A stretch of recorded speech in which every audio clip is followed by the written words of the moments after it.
Ya, bismillahirrahmanirrahim. Assalamualaikum warahmatullahi wabarakatuh. Waalaikumsalam warahmatullahi wabarakatuh. Alhamdulillahirabbil alamin. Nabi nasta'an ala kulli wajhin. Salatu wassalamu ala asyrofil anbiya'i wal mursalin wa ala alihi wa sahbihi ajmain amma ba'du. Alhamdulillahirabbil alamin, pada siang hari yang penuh berkah ini, hari Jumat, kita bisa kembali bermuajah dengan kita harus tambah lagi dalam melanjutkan kajian pekan di Iranen, yaitu Adama Village, dengan tema Sirif di Fakir Bandi, hadis pilihan dari kitab Sahih Al-Bukhari. Baik, tidak perlu berlama-lama lagi, mari kita mulai kajian pada siang hari ini dengan membaca Al-Basmalah. Bismillahirrahmanirrahim. Bismillahirrahmanirrahim. Pada lafaz Ahmad Yailani, wa tempat persilakan, oleh Fatul Nasrul Mustaq. Bismillahirrahmanirrahim. Assalamualaikum warahmatullahi wabarakatuh. Waalaikumsalam warahmatullahi wabarakatuh. Alhamdulillahirabbil alamin wassalatu wassalamu ala asrafil anbiya'i wal mursalin wa imamil muttaqin wa ala alihi wa ashabihi ajmain. Allahumma inni a'udzubika an adilla aw udalla aw azilla aw uzalla aw adlima aw udlama aw ajala alayya. Rabbi shrah li sadri wa yassir li amri wa hlul 'uqdatam min lisani yafqahu qawli. Shadaqallahul adzim.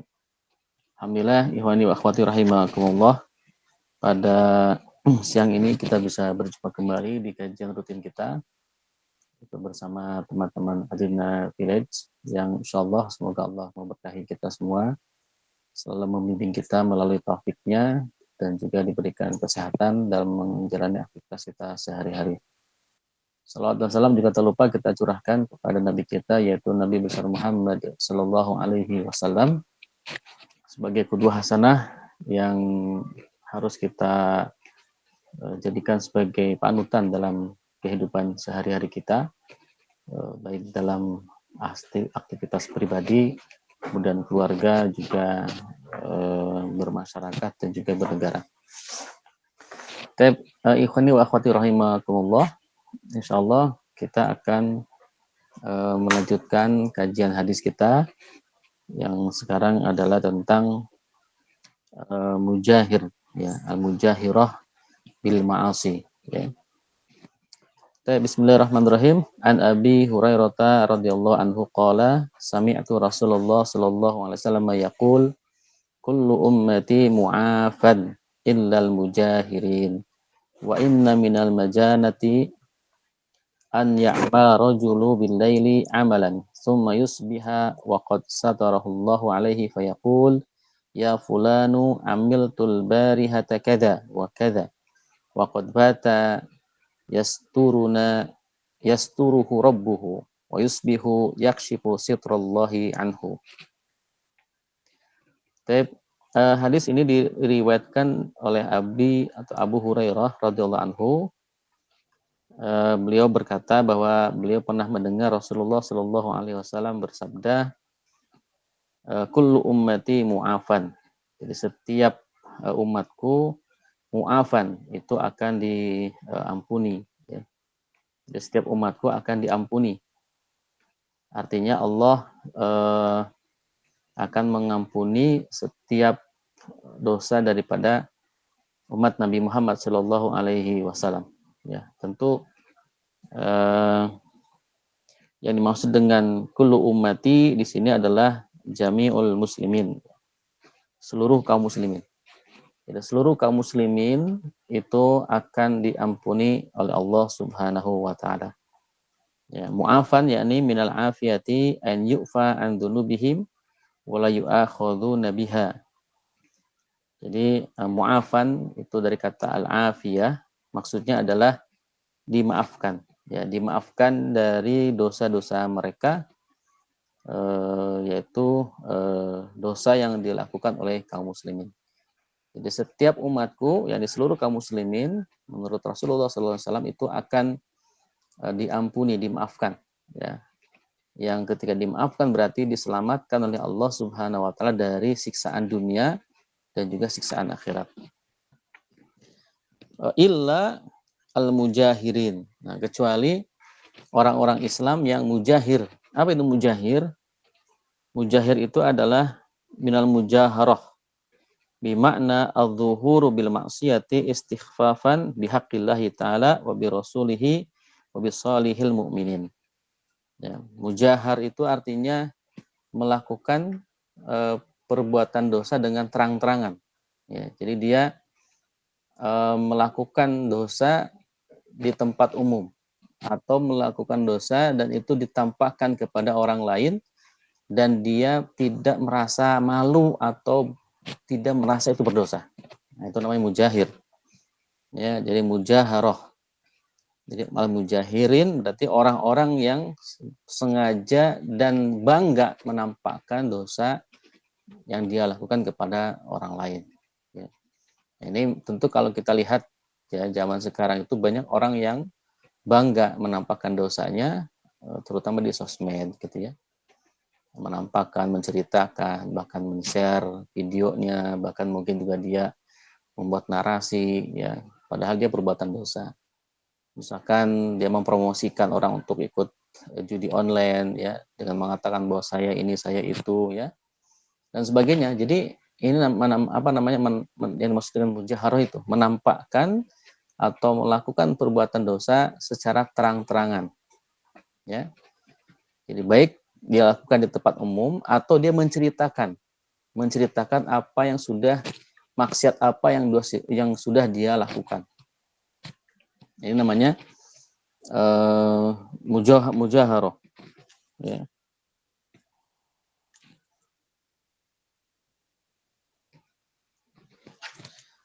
Kemudian wa inna minal majanah ya.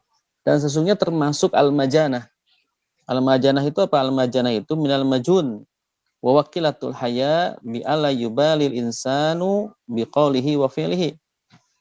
Jadi dan ini termasuk perbuatan al-majanah, perbuatan di mana dia sedikit rasa malunya.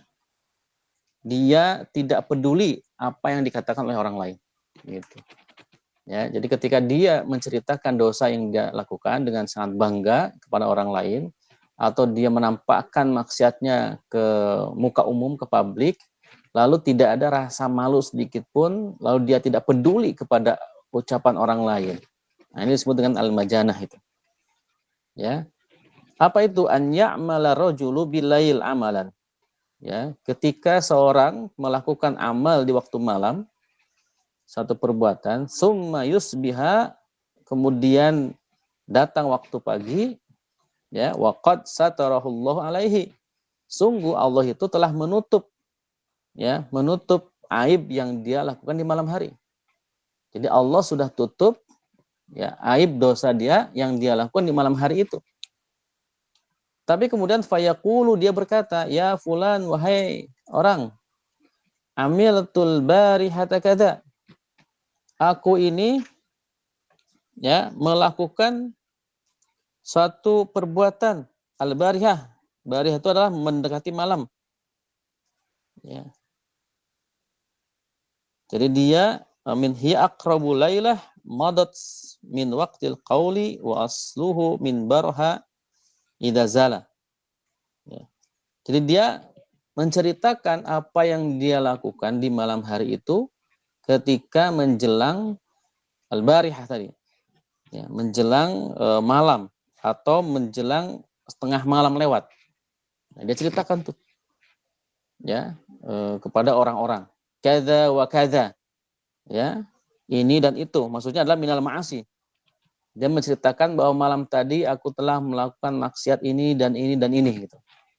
Ya, dia ceritakan. Wa qad bata yasturuhu rabbuhu. Ya. Padahal sungguh dia tuh sudah Allah tutup. Gitu. Jadi Allah tutup aibnya. Ya. Dia malah menceritakan. Ya, menceritakan kepada orang lain apa yang dia lakukan, dosa yang dia telah lakukan. Wa yusbihu yakshifu sitrullahi anhu, dan di pagi hari ya dia malah menyingkap penutup Allah, maksudnya apa yang sudah Allah tutup darinya. Nah, gitu. Jadi ini adalah al-mujaharah tadi. Ya, jadi Allah sudah menutup aibnya, ya, dia malah cerita kepada orang lain dengan begitu bangga maksiat apa yang dia lakukan di malam hari. Ya, ketika dia melakukan maksiat di malam hari, sebenarnya tidak ada yang tahu kecuali dia sama Allah saja. Ya, nah, jadi pagi harinya itu sudah Allah tutup. Sepanjang dia melakukan itu sampai kemudian pagi hari sudah Allah tutup. Tidak ada orang yang bisa mengetahui ya, perbuatan maksiat yang dia lakukan. Harapannya mungkin, gitu loh. Ini Allah memberikan kesempatan sebenarnya kepada hamba ini untuk bertobat, ya, untuk bertobat, kemudian minta ampun sama Allah, ya, menyesali dan sebagainya. Tapi yang dia lakukan bukan itu, dia malah menceritakan dengan sangat bangga kepada orang lain. Padahal Allah sudah menutup rapat-rapat aib yang dia sudah lakukan. Dia sendiri yang membuka aibnya, aib diri sendiri. Nah, jadi ini apa namanya? Hadis ini menggambarkan kepada kita tentang bahwa kita tidak boleh berbangga-bangga, ya, menceritakan perbuatan dosa yang kita lakukan kepada orang lain, ya, atau kita bangga melakukan dosa di hadapan orang lain. Ya, misalkan seperti kadang-kadang perbuatan maksiat yang kecil seperti berbohong, gitu kan. Kadang-kadang ada orang yang bangga ketika dia bisa membohongi orang lain, ya, bisa membohongi atasannya misalkan, ya, dia bangga sekali, dia ceritakan tuh sama teman-temannya, tahu nggak aku sudah bohongin bapak itu, bapak ini dan sebagainya. Ini tentu namanya dia bangga melakukan dosa, ya, bangga melakukan perbuatan maksiat, ya. Atau ada juga orang-orang yang bangga ketika dia sudah melakukan perzinahan dengan beberapa wanita yang banyak, dia cerita kemana-mana, saya tahu nggak, ya, saya sudah melakukan zina dengan si A, si B, si C, si D. Atau dia sudah berpacaran dengan banyak pacar, ya, pacarnya lebih daripada 3 misalkan, ya, si A, si B, si C itu bangga dengan apa yang dia lakukan, ya. Atau dia bangga, ya, bisa mabok-mabokan, ya, bisa minum berapa botol, ya kan, dimana orang-orang tidak bisa minum sebanyak itu, dia bangga, bahkan dia pamer ke orang-orang, dia bikin status dan sebagainya. Ini tentu perbuatan muzaharah tadi, ya, orang yang bangga berbuat maksiat, ya, atau menceritakan maksiat kepada orang lain, gitu ya. Taib. Nah, kalau kita lihat asyarhu wal bayan, penjelasan dari hadis ini, yang pertama adalah berkaitan dengan at-tahdhiru minal mujaharati bil maksiyati wal amru bisatriha, ya. Jadi Nabi, ya, yuhadzirun Nabiyyu sallallahu alaihi wasallam minal mujaharati bil maksiyah, ya. Jadi Nabi sallallahu alaihi wasallam sebenarnya memberikan warning, ya, kepada kita kaum muslimin untuk tidak bermujaharah dengan maksiat, ya. Nabi mewaspadai kita, mengingatkan kita untuk tidak berbuat mujaharah, ya, berbangga-bangga ketika maksiat atau berbangga-bangga menceritakan maksiat. Kenapa? Karena ini termasuk wa adamu sitral qabih, ya, dan juga tidak menutup keburukan.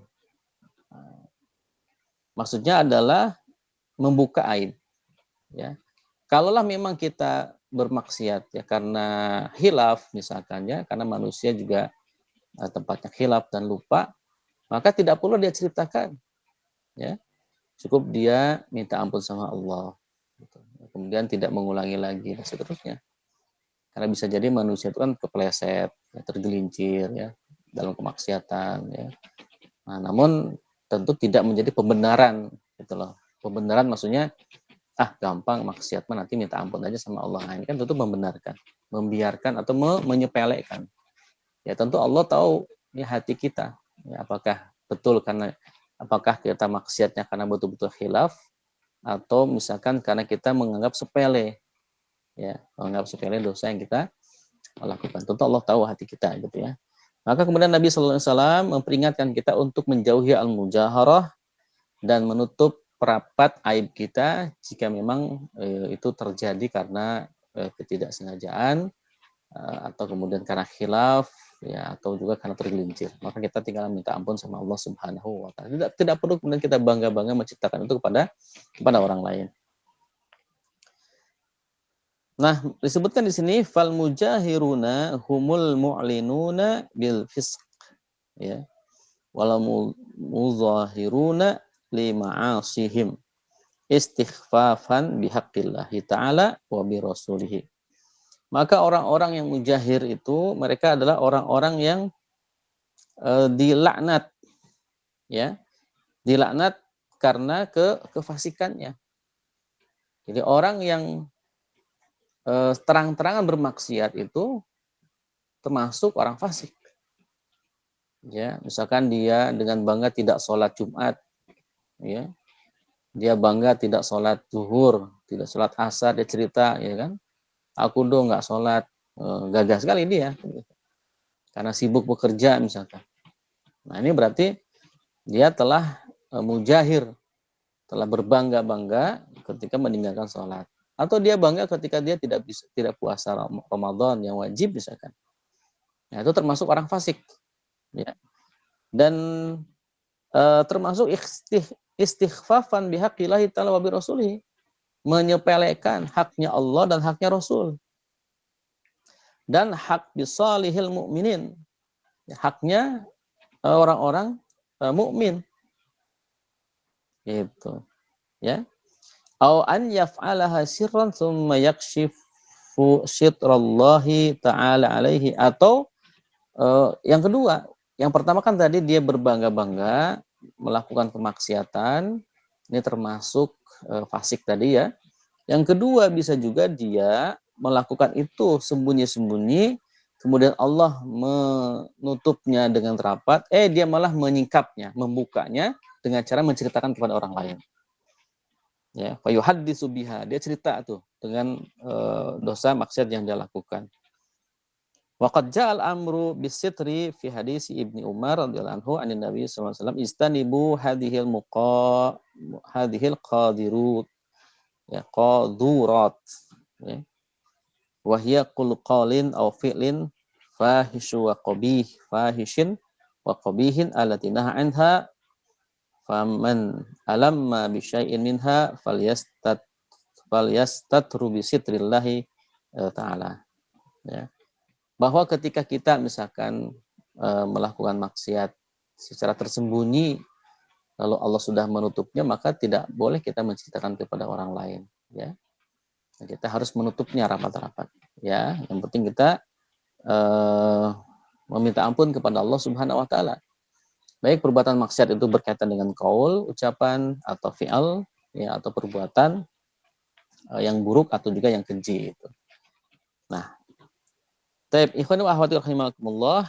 Kemudian makna berikutnya ja'a fi nuskhah minal mujaharati badalul al-majanah. Wa rajjaha al-qadi Iyad wa qala innal majanata tashifun wa in kana ma'naha ghairu mustab'adu huna. Jadi makna al-mujaharah itu untuk sebagian ulama mengatakan maknanya hampir mirip dengan al-majanah tadi. Ya, karena makna al-majanah tadi sama dengan al-mujaharah. Ya, al-majanah itu kan tadi maknanya adalah dia tidak atau sedikit rasa malunya. Ya. Dan dia tidak peduli dengan ucapan atau perbuatan orang lain, ya, yang mencoba untuk menasihati dia misalkan. Dan dia malah cerita apa yang dia lakukan atau maksiat yang dia lakukan, dia ceritakan kepada orang lain, gitu ya. Kemudian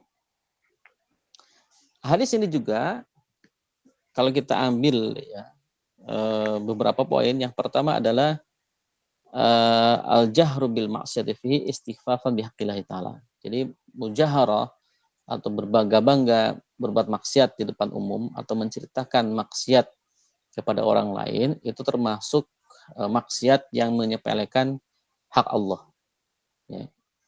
Kenapa disebut dengan hak Allah? Karena Allah yang berhak untuk menutupi dosanya si hamba. Dia malah buka. Ya, dia malah menceritakan, malah membongkar aibnya sendiri. Maka di sinilah kita harus hati-hati ya ketika ngobrol ya dengan teman atau dengan siapapun, jangan sampai kemudian kita menceritakan kembali maksiat yang dulu mungkin pernah kita lakukan. Zaman anak muda gitu ya, ketika masih belum hijrah gitu ya. Ya mungkin tidak perlu diceritakan, cukuplah itu jadi cerita kita saja. Ya, justru kalau mau cerita menginspirasi sampaikan saja bahwa dulu saya adalah orang yang melakukan dosa besar yaitu riba. Nggak perlu dirincikan riba bagaimananya.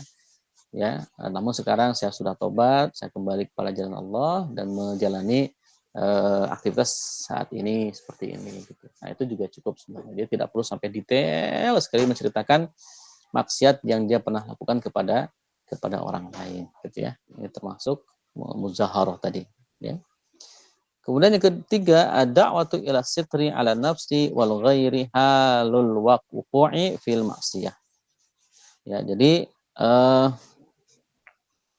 seruan atau ajakan Nabi untuk menutup pada diri kita dan juga kepada orang lain.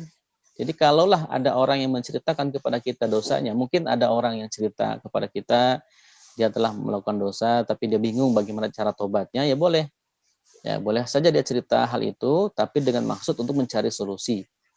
Nah, orang ini harus tepat memilih orang gitu. Jangan sampai kita menceritakan sesuatu yang private kepada orang yang ember. Ember artinya dia gampang cerita kepada orang lain ya, tidak bisa menjaga rahasia. Ya, maka harus tepat, kita harus memilih orang yang tepat ya, yang kira-kira bisa memberikan solusi, yang tidak akan membongkar aib kita kepada orang lain. Nah, itu boleh. Ya. Jadi kita harus menutupi aib diri kita sendiri dan aib orang lain yang mungkin bercerita kepada kita sehingga dia ingin mendapatkan solusi.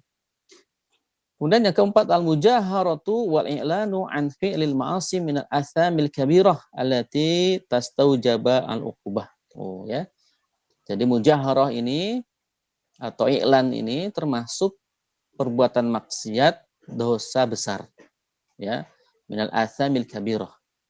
Yang berhak dia mendapatkan akibat atau siksaan dari Allah Subhanahu wa taala karena dia telah berbangga dengan kemaksiatan yang dia lakukan. Nah, ketika orang ini berbangga-bangga berbuat maksiat, ya, dia ceritakan kepada orang lain atau dia tampakkan kepada orang lain, maka ini akan menjadi inspirasi orang lain. Nah, jadi dia tidak hanya sesat pada dirinya, dia bisa menyesatkan orang lain. Jadi mudil. Ya, ketika banyak orang yang melakukan, mengikuti apa yang dia lakukan, maka dosanya itu akan makin banyak. Menjadi dosa jariyah. Ya, karena dia pamer di sosmed, lalu banyak orang yang terinspirasi dengan dia, apalagi dia bikin challenge, misalkan challenge tapi maksiat misalkan. Ya, kan sekarang tuh banyak ya challenge-challenge yang isinya maksiat. Misalkan challenge mencium temannya, challenge ngeprank orang tua, itu kan perbuatan dosa semua. Nah, lalu challenge joget-joget nggak karuan misalkan ya, seterusnya lah banyak challenge-challenge begitu, lalu kita ikut-ikutan. Ya, lalu banyak orang mengikuti apa yang challenge-nya dia gitu. Tentu ini jadi dosa jariyah. Nauzubillah min dzalik. Ya, ini jadi dosa jariyah yang bisa menambah dosa dia. Sudah apa yang dia lakukan itu dosa besar karena dia bangga melakukan maksiat, ditontonkan kepada publik, ditambah diikutin, ya, diikuti oleh orang lain, makin tambahlah dosanya. Karena setiap amal dosa yang dilakukan orang lain atas inspirasi yang kita lakukan, itu dosa itu juga akan didapatkan oleh orang yang melakukan maksiat tadi, yang menjadi inspirasi tadi. Ya, sebagaimana kebaikan. Ketika melakukan kebaikan, lalu orang lain mengikuti apa yang mirip dengan kita lakukan, kebaikan itu, maka kita akan dapat kebaikan atau pahala kebaikan dari orang lain yang lakukan. Dari yang dilakukan oleh orang lain.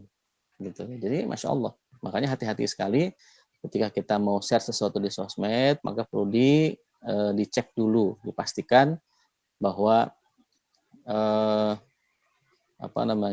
amal itu betul-betul tidak mengandung aib atau mengandung kebohongan, ya, apalagi mengandung fitnah kepada orang atau kepada kelompok lain.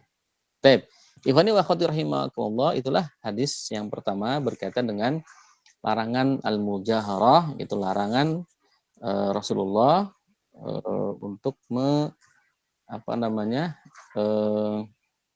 menampakkan ya kemaksiatan kepada orang lain atau menceritakan maksiat kepada orang lain. Kemudian yang kedua, kita bacakan hadis berikutnya tentang ahabbul a'mali ilallahi ta'ala. Ya. An Abi Hurairah radhiyallahu anhu anna Rasulullah sallallahu alaihi wasallam suila ayyul amali afdal faqala imanun billahi wa rasulih. Qila thumma madza? Qala al jihadu fi sabilillah. Qila thumma madza? Qala hajjun mabrurun. Ya. Hadis berikutnya dari Abi Hurairah radhiyallahu anhu bahwa Rasulullah Shallallahu alaihi wasallam bersabda, "Su'ila ayyul amal afdal." Ya. Jadi Nabi pernah ditanya tentang amal apakah yang lebih baik, amal apakah yang afdal, yang lebih utama. Faqala, maka Nabi menjawab, imanun billahi wa rasulihi, iman kepada Allah dan iman kepada Rasulnya.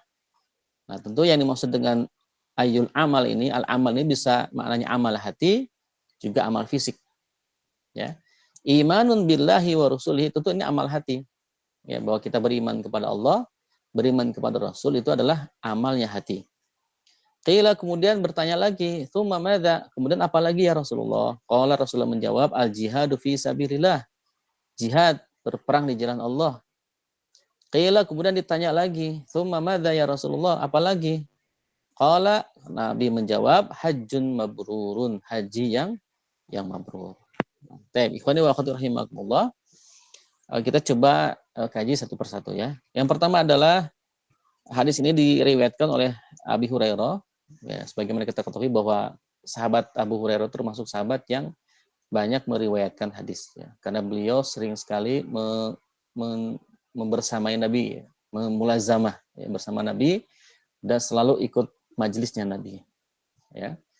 Beliau termasuk al-Sufah, orang yang tinggal di Masjid Nabawi, yaitu di di selasar gitu ya. Nah, itu Abu Hurairah. Maka kemudian wajar jika beliau termasuk sahabat Nabi yang banyak meriwayatkan hadis. Nah, apa yang beliau sampaikan? Bahwa Nabi dulu pernah ditanya, amal apakah yang lebih utama?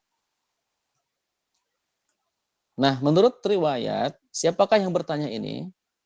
Al-murad bis-sa'il huwa as-sahabi al-jalil Abu Dzar radhiyallahu anhu. Ternyata yang bertanya itu adalah Abu Dzar Al-Ghifari radhiyallahu anhu.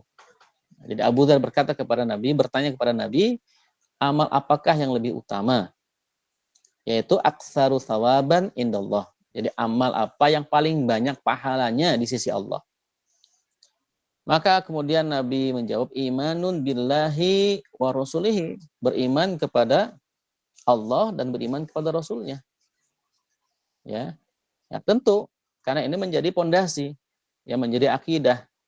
Karena amal apapun, amal kebaikan apapun yang dilakukan oleh orang lain tanpa dilandasi keimanan kepada Allah dan Rasulnya, maka tentu tertolak. Ya, maka amal pertama yang disebutkan oleh Nabi adalah amal hati, yaitu amal keyakinan kepada Allah, kepada Rasulullah SAW. Nah, jadi syarat utama orang mau diterima amalnya itu yang pertamanya beriman dulu kepada Allah, kemudian beriman kepada Nabi Muhammad SAW. Makanya ini didahulukan gitu ya. Ketika ini belum terpenuhi, maka amal baik apapun, sebaik apapun, atau mungkin amal itu bisa bermanfaat untuk orang banyak, bahkan seluruh dunia, ketika tidak dilandasi dengan keimanan kepada Allah dan Rasulnya, maka tentu ditolak, tertolak. Gitu ya. Jadi pertama adalah imanun billahi wa rasulihi, ya, iman kepada Allah dan iman kepada Rasul Allah Subhanahu wa taala. Kemudian Abu Dzar bertanya lagi, "Tsumma madza?" Kemudian Rasulullah menjawab, al-jihadu fi sabilillah. Yaitu berjuang, yaitu berperang li kalimatillah, ya. Jadi maksud jihad di sini adalah berperang. Bukan maknanya bersungguh-sungguh, tapi berperang, betul-betul berperang. Berperang mengangkat senjata untuk mengangkat atau meninggikan kalimat Allah Subhanahu wa taala. Ya, bisa dengan babadul nafsi wal mali fi sabilihi, mengerahkan segenap upaya dan tenaga, juga mengerahkan harta di jalan Allah Subhanahu wa taala. Artinya berperang di jalan Allah, memerangi orang-orang kafir. Ini yang dimaksud dengan jihad. Ya, jihad di jalan Allah, bukan jihad dalam perspektif bahasa yang artinya bersungguh-sungguh misalkan. Ya, jadi bukan begitu ya. Ini termasuk amal yang afdol setelah iman kepada Allah, iman kepada Rasulnya. Yang berikutnya adalah al-jihadu fi sabilillah. Ya, jihad fi sabilillah. Ya.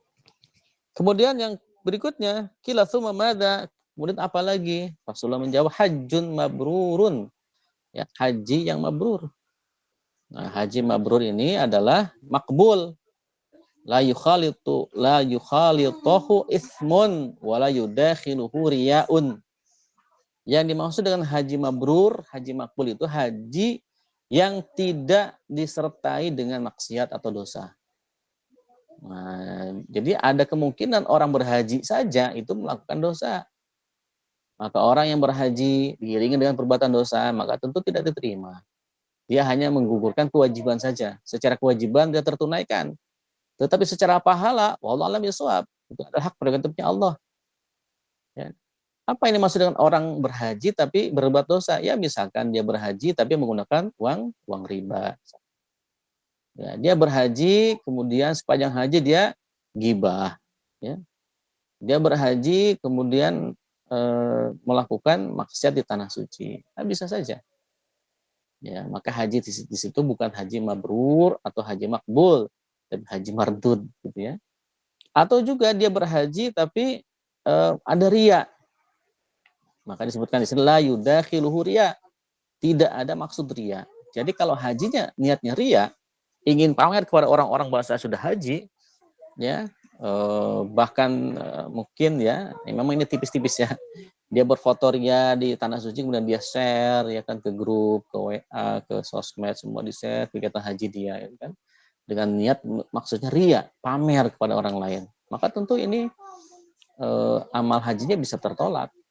Kenapa? Karena syarat sah diterimanya amal soleh seseorang itu kan dua. Yang pertama akhlasun niyah, jadi niat yang paling ikhlas. Yang kedua adalah aswabul amal, amal yang paling benar, gitu.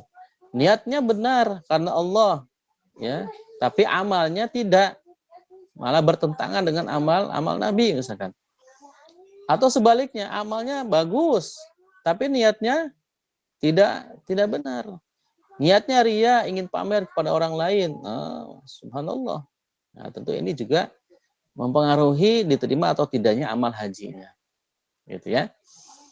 Taib, ikhwani wa akhwati rahimakumullah, itulah dia ada 3 amalan yang afdol indallahi. Yang pertama imanun billahi wa rasulihi, keimanan. Yang kedua ada al-jihadu fi sabilillah. Yang ketiga adalah hajjun mabrurun. Nah, namun pertanyaannya adalah apakah hanya 3 amal itu saja ya yang dianggap sebagai amal yang paling sempurna ya? Nah, ternyata kalau kita lihat dari penjelasan di sini ya, jamal ulama ubaina hadzal ahadits bi annal murad min afdalil a'mali kadza kama yuqalu fulanun aqallun nasi ay min aqallihim. Wa qad yuqalu in ikhtilafal li ajwibati fi dzalik li ikhtilafil ahwal wal ashkhasi ma yuqal. Ya. Ternyata hadis yang berkaitan dengan ayul a'mali afdol ini tidak hanya hadis ini. Banyak, ada beberapa hadis lain yang bertanya, ada sahabat yang bertanya begitu juga. Ayul a'mali afdol? Tanya kepada Rasul. Namun jawaban Nabi berbeda-beda. Ya, sahabat ini ketika bertanya itu jawabannya begitu. Ya, sahabat ini ketika bertanya ini jawabannya begini. Ya, nah ternyata itu tergantung. Jadi amal yang paling afdol itu bukan hanya ini gitu. Bisa jadi ada yang lain. Ya, bisa jadi ada yang lain. Tergantung siapa yang bertanya, tergantung bagaimana kondisi yang bertanya. Ya, kalau kita lihat Abu Dzar Al-Ghifari ini kan yang bertanya ini dalam hadis ini. Ya, Nabi tahu betul karakter Abu Dzar Al-Ghifari. Ya, bahwa kalau kita lihat sejarahnya, Abu Dzar Al-Ghifari itu kan dari suku Bani Ghifar. Ya. Suku Bani Ghifar itu kan suku yang kalau bahasa sekarang itu perompak gitu ya. Jadi kaum suku yang suka merompak, ya, merompak kafilah-kafilah dagang gitu. Itu suku Bani Ghifar. Maka tentu jawaban Nabi itu tepat dengan kondisi Abu Dzar. Ya, bahwa yang pertama iman dan kepada Allah dan Rasulnya sebagai kunci. Yang kedua adalah al-jihad, ya kan? Nah, untuk apa? Menyalurkan kebiasaan atau semangat bertarungnya suku Bani Ghifar. Nah, dengan jihad itu kan berarti kan semangat bertarungnya tersalurkan dengan jalan yang benar, gitu kan? Maka jihad fi sabilillah. Yang kedua, hajjun mabrurun. Haji itu kan butuh perjuangan, butuh usaha, butuh jalan, butuh energi, macam-macam. Apalagi zaman dulu perjalanannya tidak pakai kendaraan seperti zaman sekarang. Kendaraannya naik unta atau akan mungkin ada yang jalan kaki dari lokasi masing-masing ketika mau berhaji. Nah, Masya Allah. Jadi inilah kecerdasan Nabi ya. Ketika ditanya siapa yang bertanya, itu jawabannya disesuaikan dengan siapa yang bertanya. Gitu ya. Nah, khairul asma'i kada wa la yuradu annahu khairu min jamil wujuhi fi jamil ahwal wal ashas bal fi halidun halin walidza lam yuzkar fil hadisi shalah waz zakah wasyam. Ya, karena ada hadis juga yang lain ketika ada yang bertanya, sahabat Nabi yang bertanya, ayu amali afdal, ya. Itu jawabannya adalah as-salatu waz zakatu wasyam. Ya kan? Nah, sedangkan hadisnya tidak disebutkan tuh as-salatu waz zakatu wasyam. Di hadis yang lain itu jawabannya as-salatu waz zakatu wasyam. Ya. Jadi kesimpulannya hadis tentang ahsanu amal ini atau afdhalu amal ini bukan hanya ini, ya. Yang kedua, ketika ada sahabat yang bertanya tentang afdhalul amal ini dan amal yang disebutkan oleh Nabi itu berarti disesuaikan dengan kondisi baik kondisi keadaan ataupun kondisi si penanya atau kecerdasan dari para orang yang bertanya. Yang ketiga berarti amal-amal yang disebutkan oleh Nabi itu ya memang itu lebih utama. Apakah itu jihad, apakah itu kemudian haji, apakah kemudian sholat, apakah itu zakat atau siam. Nah, itu semua adalah amal yang utama. Kalau dirunut lagi ternyata itu amal yang masuk dalam rukun Islam. Ya kan, rukun Islam syahadat tuh. Itu kan syahadat ya. Iman kepada Allah dan Rasul kan berarti butuh syahadat. Ya kan? Imanun billahi wa rasulihi itu kan maksudnya ke syahadat. Ya, dia bersaksi kepada Allah. Artinya dia masuk Islam, bersyahadat, ya, beriman kepada Allah, beriman kepada Rasulnya. Dan amal yang lainnya itu jihad, kemudian sholat, zakat, puasa, dan haji, yaitu bagian daripada rukun Islam diantaranya. Nah, jihad itu memang tidak masuk rukun Islam, tapi dia termasuk amal yang utama juga. Ya, bahkan disebut sebagai mercusuarnya ibadah. Dan jihad termasuk bagian daripada ibadah sebagaimana ibadah sholat. Baik. Ini poin yang pertama. Poin yang kedua adalah sababut taqdimil jihadi wa ta'rifuhu bi'al dunal iman wa umumul lafzi al jihad. Sebab kenapa Nabi mendahulukan kata al jihad, ya, kemudian menggunakan alif lam di situ. Ya, berbeda dengan keumuman lafaz daripada al jihad. Baik. Rasulullah SAW mendahulukan kata al-jihad fisabilillah dibandingkan kalimat haji itu untuk apa? Lihtiyaji ilaihi awalul Islam.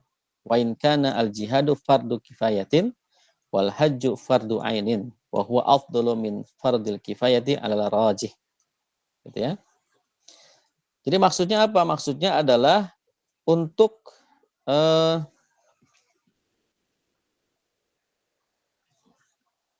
ya, ini adalah cara atau jalan pertama kali masuknya Islam.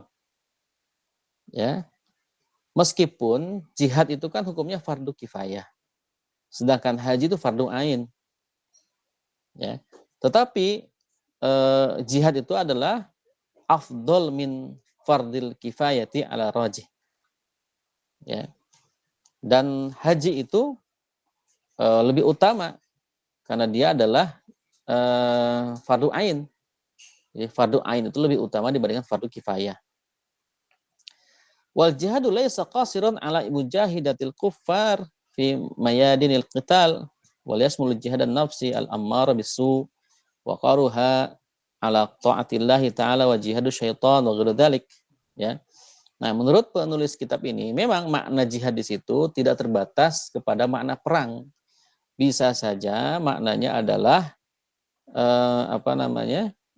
jihadun nafsi al-ammarah, jihad melawan hawa nafsu, ya, amarah yang buruk, ya. Atau juga memaksa dirinya, memaksa hawa nafsu untuk taat kepada Allah, menundukkan hawa nafsu agar taat kepada Allah Subhanahu wa ta'ala. Termasuk di dalamnya juga jihadus syaitan, jihad melawan syaitan. Ya, gitu ya. Nah, jadi kenapa tadi kata al-jihad itu didahulukan daripada kata al-hajj?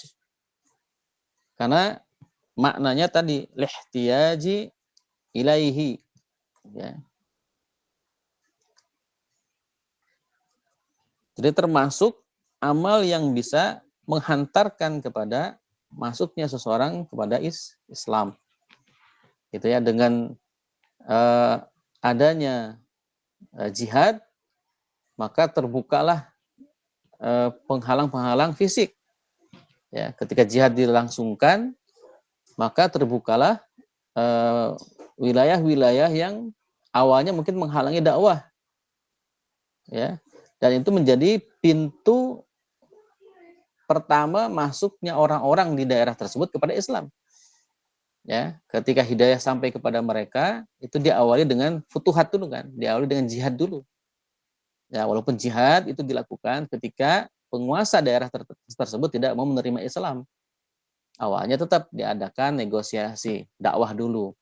Ya, bahkan dikirim surat dulu pada zaman Nabi itu kan. Pilihannya masuk Islam, kalau tidak mau ya udah diberi kekuasaan Islam, kalau tidak mau ya sudah diperangi. Maka berjihadlah kaum muslimin. Nah, ketika jihad dilakukan, maka terbukalah pintu hidayah di daerah tersebut kepada masyarakat. Gitu. Makanya al-jihad itu didahulukan di dalam hadis ini daripada al-hajj atau haji tadi. Ya. Kemudian ikhwani wa akhwati rahimakumullah,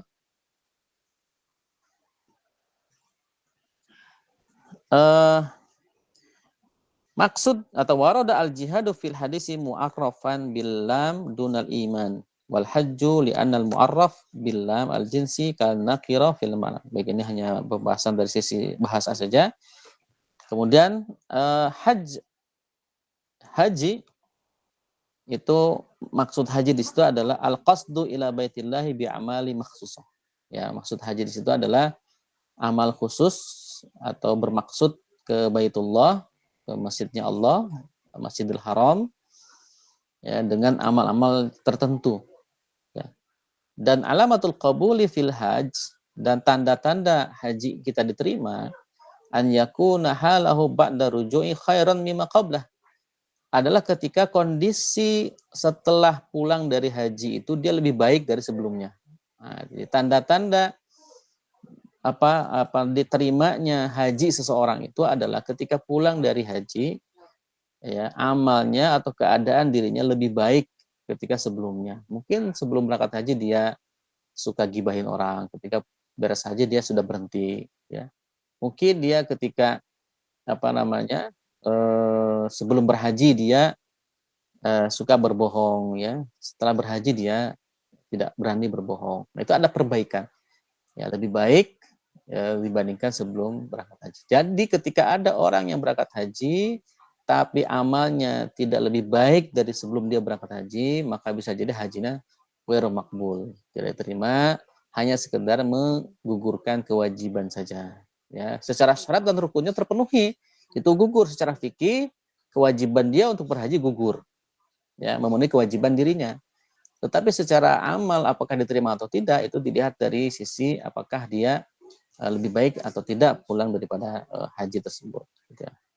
Baik, ikhwani wa akhwati rahimakumullah, itulah hadis yang kedua berkaitan dengan amal yang afdol yang ditanyakan oleh Abu Dzar Al-Ghifari. Jadi amal yang paling utama. Baik, lalu terakhir ma yursidu ilaihil hadis. Apa yang ditunjukin dalam hadis ini?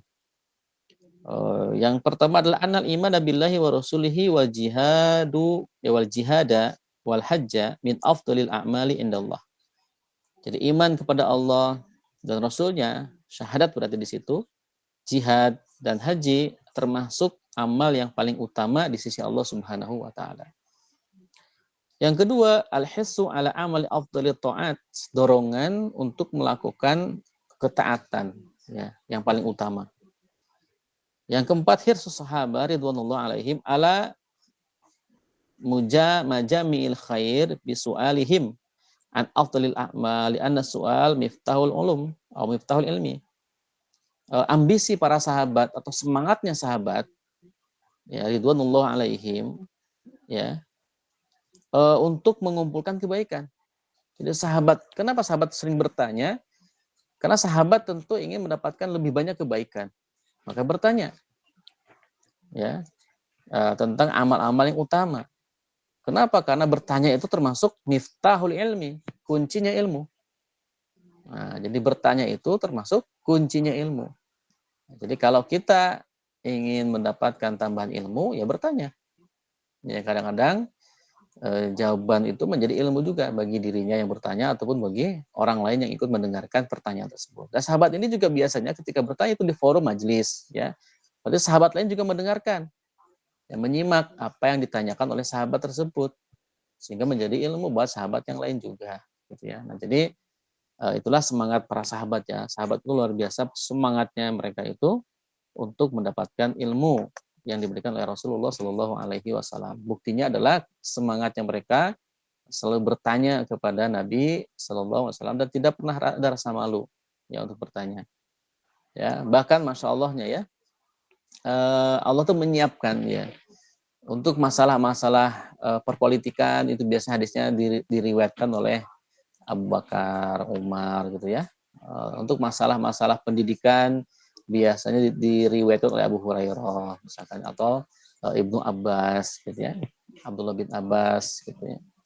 Untuk masalah keluarga biasanya diriwayatkan oleh Bunda Aisyah ya, Bunda Fatimah misalkan dan sebagainya. Jadi memang ini Allah sudah siapkan ya dalam apa namanya bagian-bagiannya dalam berbagai macam topik yang dijalani dalam kehidupan umat manusia. Jadi semuanya. Makanya Nabi itu sering disebut sebagai beliau adalah seorang pemimpin, kepala negara juga iya, kepala keluarga juga iya, suami juga iya, guru juga iya, kakek juga iya, seorang ayah juga iya, ya kan? Kemudian seorang pembisnis juga iya, pengusaha iya, kemudian juga seorang qadhi ya, hakim juga iya, gitu kan? Masya Allah, jadi semua profesi yang ada saat ini itu Rasul contohkan langsung. Bagaimana menjadi seorang ayah yang benar, bagaimana menjadi seorang kakek yang betul, bagaimana menjadi seorang guru yang tepat.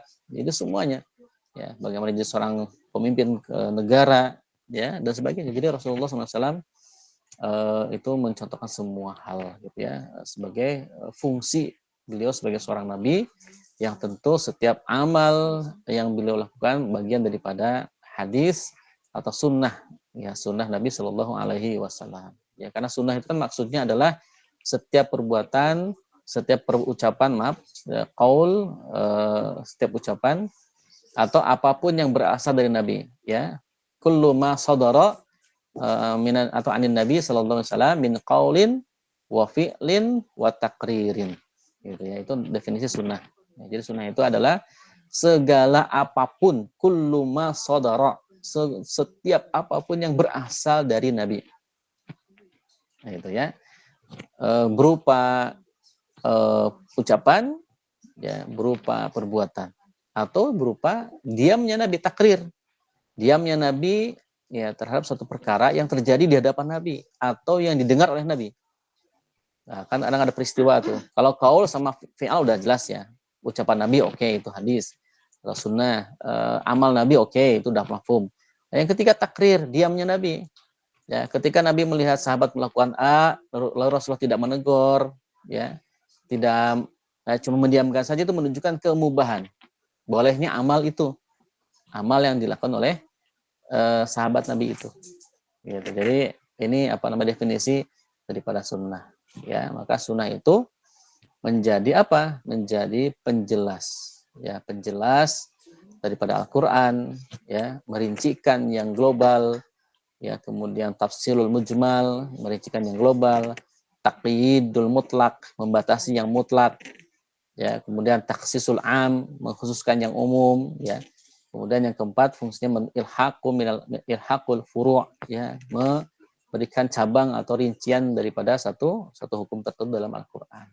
Nah, itulah fungsi sunnah. Ya, jadi kalau dikatakan sunnah itu maksudnya dua ya, maknanya sunnah. Yang pertama tadi sebagai bagian dari sumber hukum.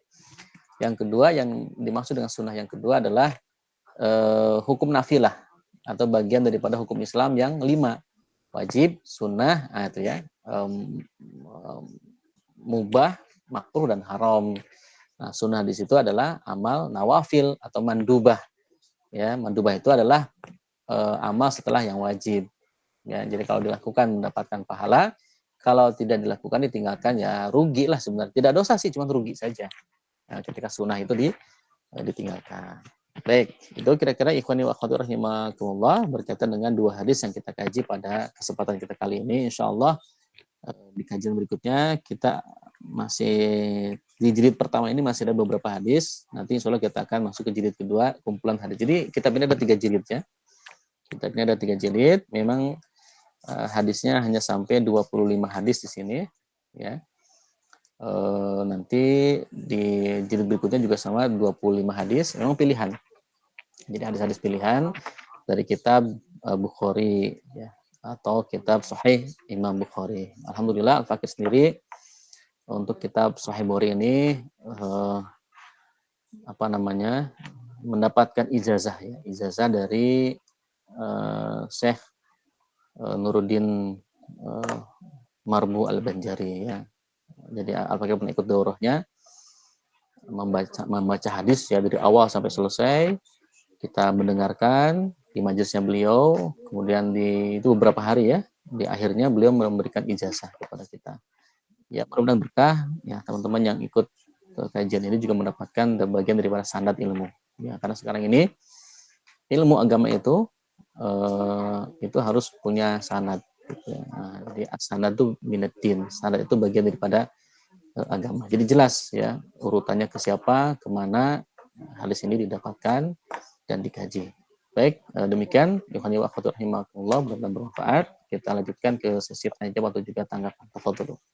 Baik, jazakumullah khairan katsir Ustaz. Barakallahu fikum untuk penjelasan materi. Insyaallah walaupun 2 hadis tapi penjelasannya lumayan. Dan kita sudah sampai ke sesi tanya jawab dan ini sudah ada 1 pertanyaan. Saya bacakan. 2 pertanyaan. Yang pertama, apakah kita tetap harus menutup walaupun untuk urusan persaksian hukum atau untuk memperingatkan orang lain? Ini maksudnya menutup aib orang mungkin saja. Terus yang kedua, bagaimana dengan kita membongkar aib seseorang padahal tidak ada yang tahu, tapi kita tahu buruknya orang itu, agar orang lain terhindar dari keburukan orang itu. Contohnya jika orang itu suka berbohong atau suka mengadu domba, atau ketika ada seorang teman yang akan dihitbah oleh orang yang perangannya tidak baik. Demikian. Ya, baik. Untuk kasus yang pertama itu diperbolehkan ya. Jadi dalam kasus persaksian memang kan begini, dalam peradilan Islam itu yang menjadi hal yang diperhatikan oleh hakim itu 2 sebenarnya. Yang pertama adalah saksi, yang kedua adalah pengakuan atau sumpah. Nah, sedangkan bukti itu yang ketiga. Ya, bukti-bukti itu yang ketiga. Jadi lebih lebih menekankan kepada saksi tentunya. Makanya dalam Islam itu kan ada hukum saksi tersendiri. Nah, saksi ini tentu dia berhak menceritakan keburukan orang yang sedang didakwa atau tersangka misalkan. Ya ceritakan apa adanya. Karena konteksnya ini bukan untuk membongkar aib ya. Konteksnya di sini adalah untuk menegakkan hukum. Ya, maka saksi justru harus menceritakan semua hal yang dia ketahui tentang orang yang didakwa, baik kebaikannya kalau ada misalkan atau keburukannya gitu. Nah, agar hakim kemudian bisa memutuskan perkara tersebut. Karena kalau tanpa ada penjelasan dari saksi, hakim juga susah memutuskan hukuman gitu ya.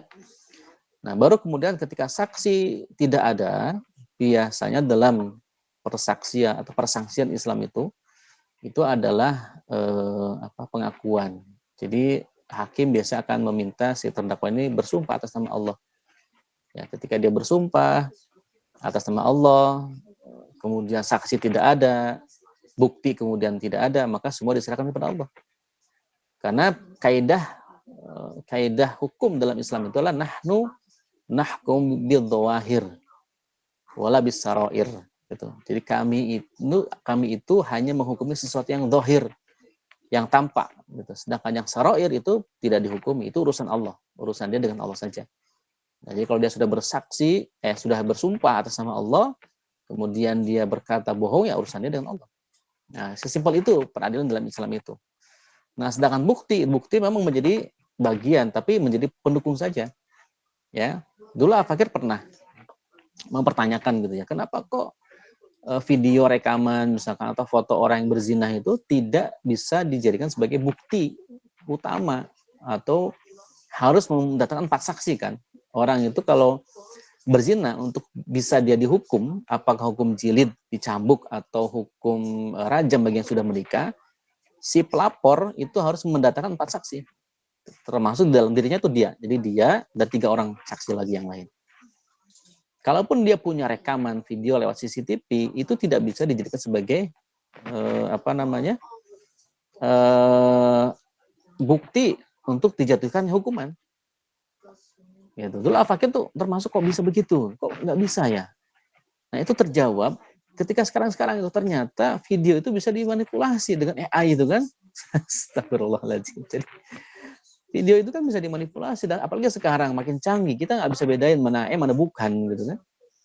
Jadi disitulah kemudian saya juga oh iya ya, Masya Allah nih, hukum Allah tuh begitu luar biasa gitu. Ya kan, begitu luar biasa, sudah memprediksi ke depan itu bagaimana masa yang akan datang gitu. Itu Masya Allah itu. Itu bukti bahwa ini hukum berasal dari Allah gitu, bukan berasal dari manusia. Ya.